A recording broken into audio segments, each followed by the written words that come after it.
Olá pessoal, sejam bem-vindos a mais uma etapa do Circuito Silagem 360. Eu sou a Viviane, engenheira agrônoma da Abrevante Sementes. Estamos aqui hoje com o 8º episódio em Minas Gerais, na região do Alto Paranaíba. Estou aqui com o seu Makoto, da Sequita Agronegócios, com o Thiago Moreira, da Fazenda Querência, e com o professor Thiago Bernardes, que é professor do Departamento de Zootecnia da UFLA em Lavras. A gente vai falar de como a tecnologia está presente, como ela pode ajudar, né, numa fazenda leiteira.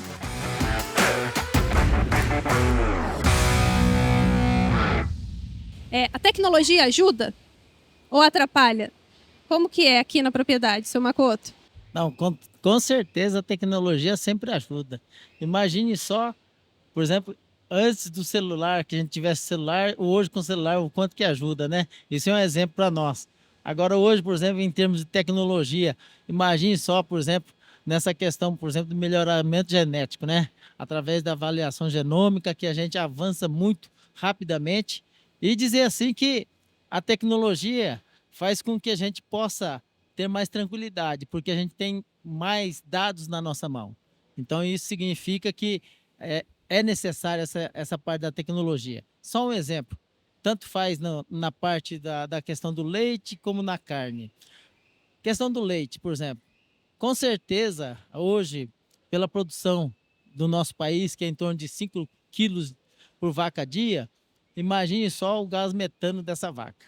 Agora imagine só com a produção em torno de 35 a 42 quilos de leite por vaca, eu tenho certeza, por cada litro produzido de leite, em questão de escalas maiores, a emissão é muito menor por leite produzido. E também na carne, por exemplo, nós temos um exemplo que antigamente iria de 4, 5 anos para se produzir um animal de 15 a 18 arrobas. Hoje, facilmente de 1 ano e meio a 2 anos, nós produzimos um animal nesse porte com uma qualidade muito superior nessa carne e também emitindo muito menos essa emissão de carbono, que ela vai estar com a vida útil pela metade. Então isso a tecnologia ajuda demais, fora contar de muitas outras coisas que a gente tem na propriedade, que a tecnologia sempre é bem-vinda, desde que é bem implementada. Então para mim, eu sou adepto da tecnologia e faço questão também de falar para o nosso povo brasileiro que nós precisamos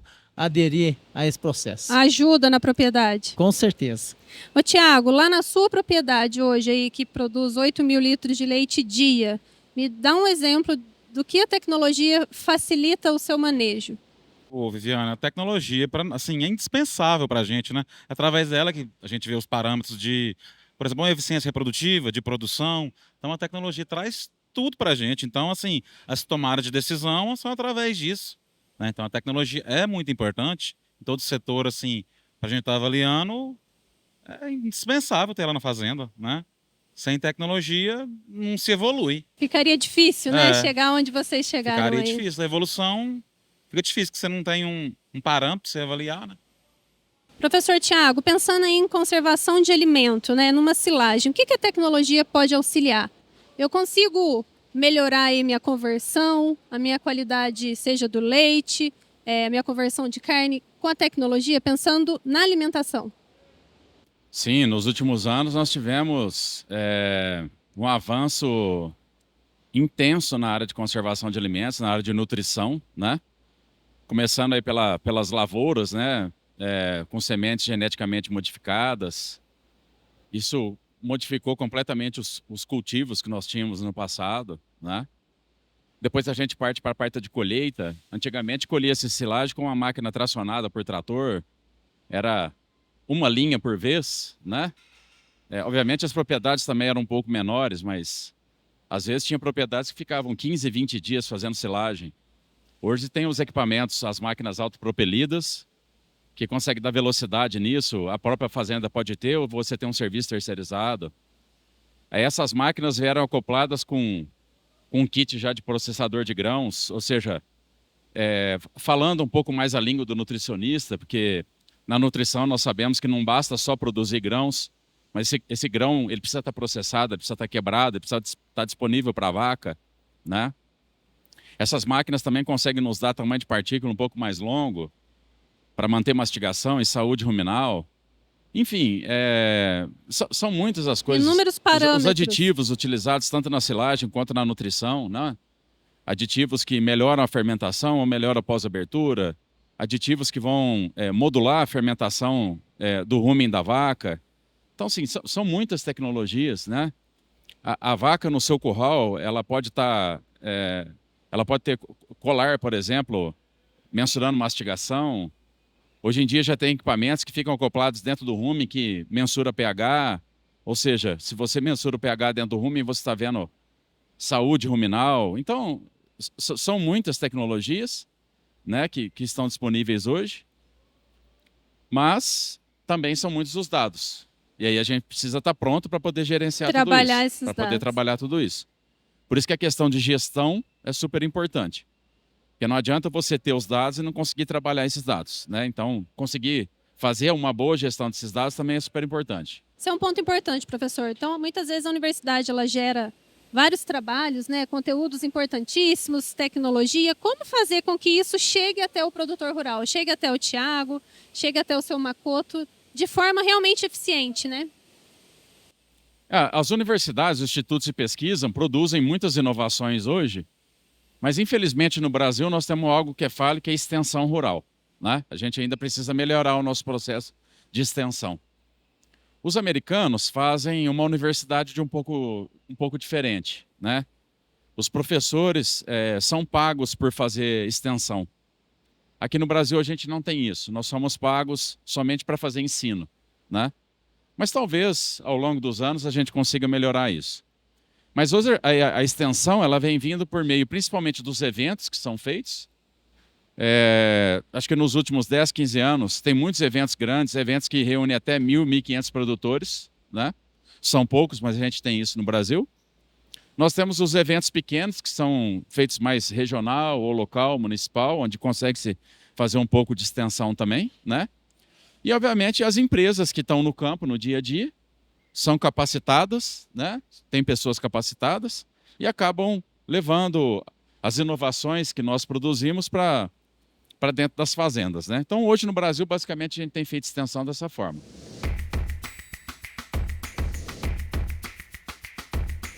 Pensando aí, a gente fala de tecnologia, a gente imagina, sei lá, drone, equipamentos, mas um tipo de silagem é uma tecnologia, né, professor? Como a gente pode otimizar aí, por exemplo, uma silagem de grão úmido? Como a gente torna esse amido mais eficiente, com uma maior digestibilidade? Isso é uma tecnologia, não é? A forma com que a gente vai processar esse material? Sim, sem dúvida nenhuma, né? Embora os americanos já usem essas tecnologias há uns 50, 60 anos, aqui no Brasil, há um tempo atrás, pouco se falava de grão úmido, grão reidratado e outras tecnologias, né? E hoje nós temos um dado que mais de 50% das fazendas com sistema intensivo de produção utilizam silagem de grãos, outras silagens provenientes do milho ou também do sorgo, que não de planta inteira, né? É isso que eu estou querendo dizer. E nós, por exemplo, não sabíamos por que esse amido se torna mais disponível, né? Falava-se em gelatinização do amido, falava-se uma porção de coisas. E aí nós aprendemos que, na realidade, é a própria silagem, os próprios micro-organismos da silagem, as enzimas que estão presentes nos grãos, são os grandes potencializadores do aumento da digestão do amido para a vaca, né? Então, assim, várias descobertas foram feitas nos últimos anos, né? No passado também não existia o que a gente chama hoje de pré-secado, né? Comprava-se muito feno, né? Quem tinha segunda fonte de forragem utilizava feno. Hoje veio o pré-secado, porque veio mecanização, vieram equipamentos estrangeiros para o Brasil. Nós temos as empresas nacionais que também produzem equipamentos que são capazes de produzir feno e pré-secado dentro do nosso país. Enfim, acho que nós crescemos muito e ainda tem um campo muito grande ainda para o crescimento. Com certeza. Tiago, você faz grão úmido, né, na propriedade. Isso. Qual o benefício que você vê em relação a uma silagem de planta inteira? Eu entendo que faz parte da composição da dieta, mas por que você utiliza o grão úmido da sua propriedade? Lá você faz com o B2401, né? Isso. A gente acredita numa maior digestibilidade do amido. A gente começou a usar já tem uns 4 a 5 anos e uma forma de armazenar para o ano todo, né, de estar fazendo, e o que a gente observa de maior efeito é a maior digestibilidade do amido. Então a gente vem trabalhando consegue fechar um custo para o ano todo, né? Você faz geralmente uma trincheira e tal, e ganha em absorção de amido e faz para o ano todo. É isso que eu vejo de vantagem nele. Professor, eu queria entender um pouquinho melhor em relação ao amido, né? A gente tem aí alguns pesquisadores que falam em relação a essa dureza do amido. Aqui no Brasil hoje, basicamente, a gente tem o grão duro, né? Isso. A indústria produtora de sementes, lá no passado, né, involuntariamente, optou por ter endosperma mais duro, grão mais duro, pela característica do nosso país, né? Mais praga, né? Principalmente relacionado ao armazenamento, etc. e tal. E assim nós viemos ao longo das décadas, né? Só que, conforme eu disse anteriormente, nós corremos atrás das tecnologias que já existiam, adaptamos aos nossos sistemas de produção e hoje a gente consegue atenuar bem essa questão de ter um endosperma mais duro, né? Então nós sabemos, por exemplo, que o processamento é o primeiro passo para se aumentar a disponibilização do amido. Nós sabemos que a ensilagem é um outro passo para poder fazer isso, né? Qual que é um tempo mínimo? É o isso que eu ia tempo de perguntar. conservação é super importante. Nós também descobrimos que quanto mais tempo a silagem fica estocada, né, mais digestível esse amido se torna, né? Justamente porque depende dessa fermentação dos micro-organismos da silagem, depende da atuação das enzimas dos grãos. Estamos descobrindo que tem alguns inoculantes agora que também têm capacidade de aumentar a digestão do amido, né? Então, assim, são várias as alternativas que, quando associadas dentro da fazenda, consegue sobrepor essa, vamos dizer assim, essa maior dificuldade de digerir o amido que esses grãos com endosperma mais duro trazem. Não existe, né, uma receita de bolo, né? Uma melhor silagem, uma melhor alternativa, desde que bem feita. Seu Makoto, aqui vocês não fazem silagem de grão úmido ou reidratado, mas vocês utilizam feno, né, na composição. Aí, eu queria que o senhor falasse um pouquinho de como que o senhor faz esse manejo, o que o senhor usa pensando em alimentação. Na verdade, a gente faz um processo de ensilagem do milho. A gente corta o milho a 60 a 80 centímetros. Uma silagem bem alta. Corte bem alto. Então, nós vamos ter uma quantidade de amido muito maior. Mais qualidade pelo silagem. volume, né? E a gente também tem essa questão da produção do Tifton, que possa melhorar um pouquinho mais essa questão da ruminação, a questão, por exemplo, da fornecimento de proteínas. E digo assim que andando que a gente foi descobrindo alguma coisa. E coisas que, igual você falou, não existe receita de bolo. E eu costumo dizer muito assim que para que a gente possa crescer, a gente tem que andar à toa e não ficar à toa. E outra coisa também, se a gente não sabe, pega o telefone de quem sabe. Pergunta para quem sabe. Exatamente. Então, eu acho que são coisas que a gente tem que ter humildade de saber que nós não sabemos nada. Então, nós temos que ir atrás de tecnologia, atrás de informações das universidades, dos práticos que a gente, às vezes, deixa de lado, pessoas mais antigas e tal, mas não. Essas pessoas que realmente nos ensinam. Então, é muito importante essa questão de estar andando aí nessas propriedades, que seja pequena, média, grande produtor. Então, eu acredito muito nisso aí. Eu acho que a gente tem que andar um pouquinho mais e ver coisas diferentes. E adaptar dentro do realidade, que é né? Nossa realidade.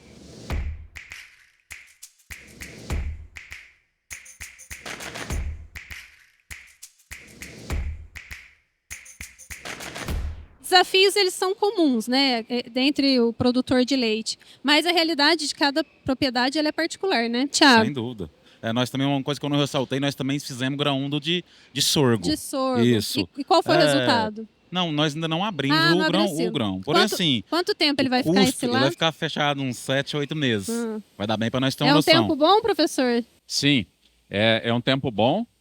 Os trabalhos mostram que nós devemos deixar no mínimo 60, 90 dias, né? Mas também mostram que quanto mais tempo essa trincheira, esse silo fica fechado, mais digestivo esse amido se torna.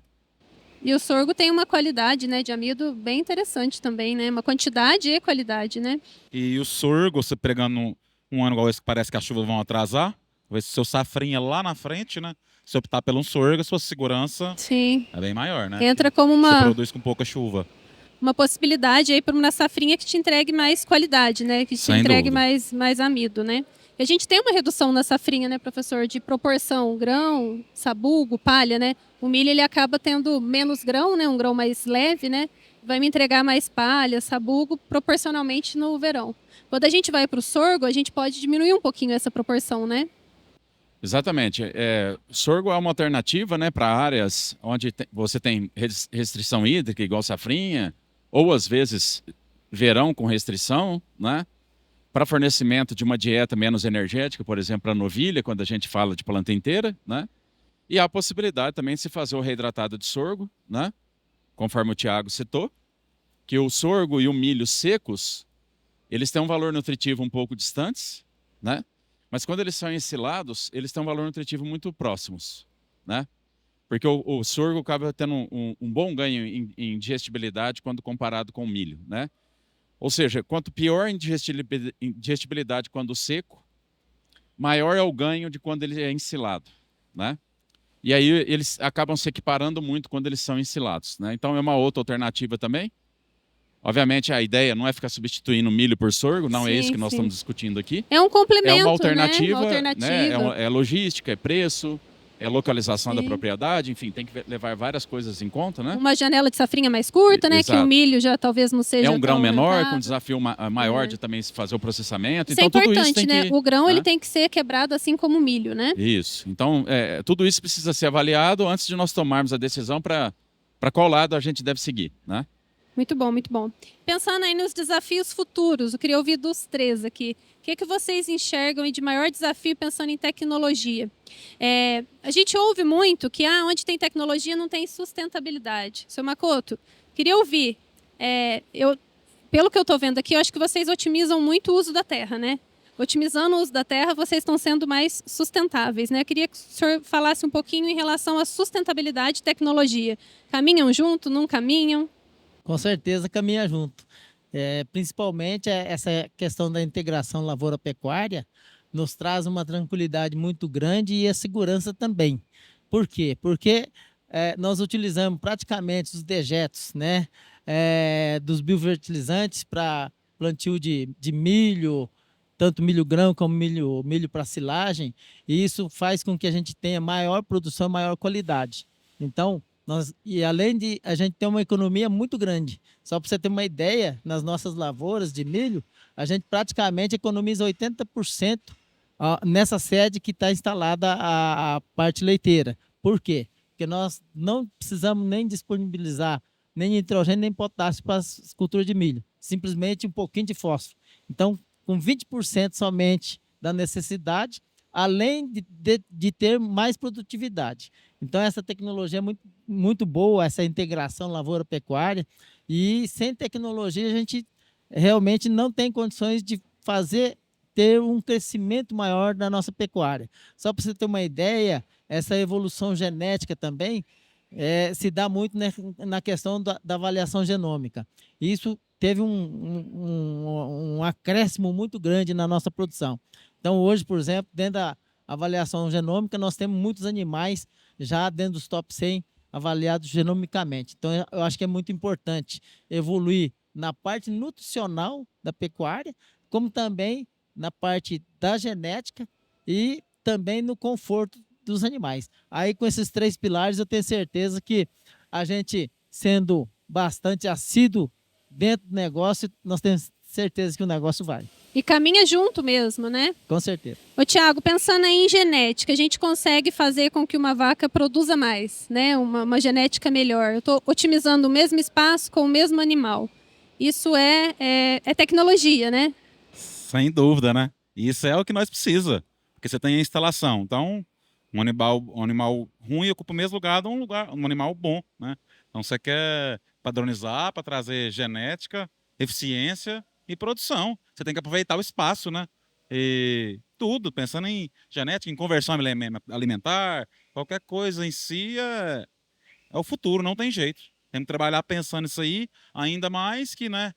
Assim, o próprio sistema vai exigindo mais da gente, que a gente seja mais profissional.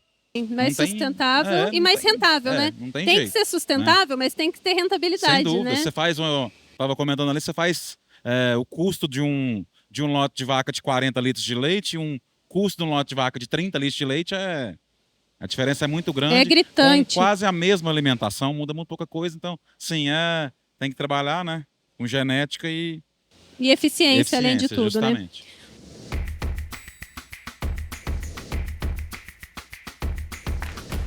Ô, professor, eu queria um exemplo aí de tecnologia que pode ajudar na redução de impacto ambiental. Tem alguma que vem aí em mente? Eu acho que essas questões que foram citadas aqui da integração lavoura-pecuária, o Brasil tem feito isso com muito mérito, né? Outro exemplo que foi também discutido aqui anteriormente, a questão do reaproveitamento do que os animais podem nos dar e a gente devolver isso para as lavouras, né? Eu acho que é um mecanismo de nós fazermos isso. A gente também tem sido muito criticado em relação a impactar o meio ambiente na produção de gases do efeito estufa, principalmente metano, né? E aí, quando a gente tem animais mais eficientes, associado a uma nutrição mais eficiente, a gente também, obviamente, consegue emitir menos gases de efeito estufa, né? Menos metano, né? Que, na realidade, a agropecuária não é o grande poluidor, na realidade, a agropecuária é uma das soluções para a gente reverter esse processo. Só que, infelizmente, nós somos tratados dessa forma e a gente tem que se defender, né?